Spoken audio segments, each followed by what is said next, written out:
श्रियकान्ताय कल्याणनिधये निधयेतिनाम् श्रीवेङ्कटनिवासाय श्रीनिवासाय मङ्गलम्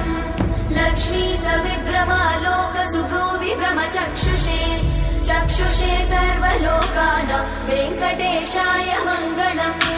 श्रीवेङ्कटाद्रिशृङ्गाग्रमङ्गलाभरणाङ्गये मङ्गलानां निवासाय श्रीनिवासाय मङ्गलम् सर्वावयव सौन्दर्य सम्पदा सर्वचेतसां सदा सम्मोहनायास्तु वेङ्कटेशाय मङ्गलम् नित्याय निरवध्याय सत्यानन्दचिदात्मने सर्वान्तरात्मने श्रीमद् वेङ्कटेशाय मङ्गलम् स्वतः सर्वविदे सर्वशक्तये सर्वशेषिने